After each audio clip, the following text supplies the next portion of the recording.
আমি যেই হাত দিয়ে সুদ খাইতেছি, কোন হাত দিয়ে সুদ খায়? ডানে বামে, ঠিক না? ডান হাত দিয়ে বাম হাত দিয়ে সুদ খায় না? হ্যাঁ, আল্লাহ জবানকে জিজ্ঞেস করবেন না, হ্যাঁ দিয়া সুদ খাইছ, এত বাটপারি কেউ খাইছি না?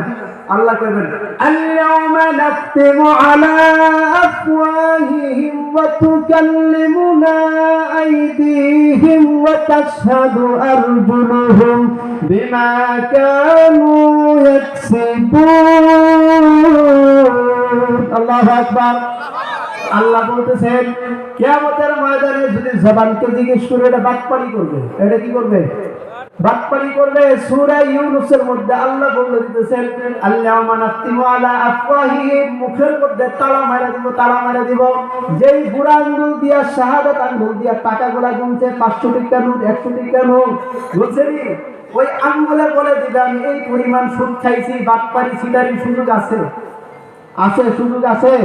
সিটারির কোনো সুযোগ নাই। সেজন্য সংক্ষিপ্ত আলোচনার মাধ্যমে, যদিও কোনো ব্যক্তি ধরে নিলাম কোনো মুসলমান সুদ খাইতে পারে না, সুদী লেনদেন করতে পারে না, তবে জোর আবেদন করে গেলাম, যদিও কেউ ভুলক্রমে ভুলবশত সুদী লেনদেনে লিপ্ত থাকেন, অতীত জীবনের হিসাব করেন, কত সুদ খাইছেন, সেটাকে সওয়াবের নিয়ত ছাড়া সত্য করে দেন, সামনের জীবনে ঠিক হয়ে যান। কবরের রাস্তা ছাড়া দ্বিতীয় কোনো রাস্তা, কথা বলেন, কবরের রাস্তা ছাড়া দ্বিতীয় কোনো রাস্তা নাই। আল্লাহর দরবারে হাজিরা দিতেই হবে। আল্লাহ তাআলা আমাদেরকে আল্লাহর দরবারে মুখলিস বান্দা হিসেবে হাজিরা দেওয়ার তৌফিক দান করুন। হাযা ওয়া আখিরু দাওয়ানা আলহামদুলিল্লাহি রাব্বিল আলামিন।